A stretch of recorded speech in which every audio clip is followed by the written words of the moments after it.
Welcome to the Big East Report. I'm Adam Zagoria for zagsblog.com and sny.tv. It is not an understatement to say that the Big East, as we know it, has gone away.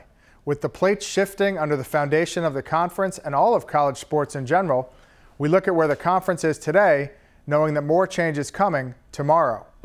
West Virginia has already left for the Big 12, and after this season, the Big East says goodbye to Syracuse and Pittsburgh, who will depart for the ACC.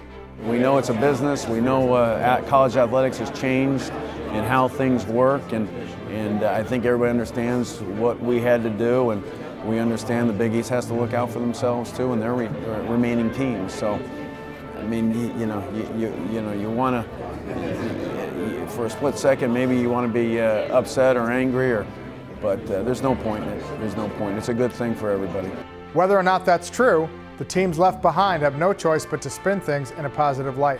When Boston College left, everybody said, well, what's the Big East going to do? And it survived. I think this league will end up being stronger and better in the long run. It's going to hurt early on, but I think in the long run, they brought in some really good programs. Really focus on the teams that are coming in. I really like the future of this league. I've always said, the Northeast is basketball people. The rest of the country, they like football.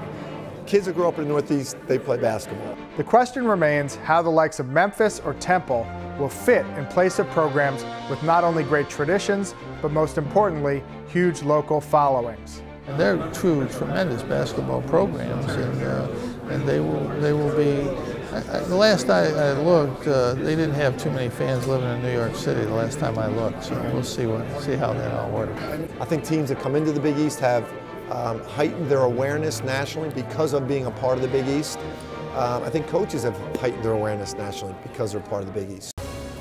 No one really knows if the new additions will take hold in the Big East, and no one really knows if Syracuse fans will travel to Tobacco Road.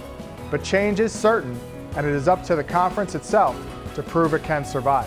This league is the biggest and the best, and I'm confident it's going to continue that way. And whether it's the Pitt players, the Syracuse players making it that way, or Temple and Memphis, or SMU or Central Florida, or even the new teams that are kind of building. Some of the new coaches, whether it's Cooley, Willard, Lavin, Rice.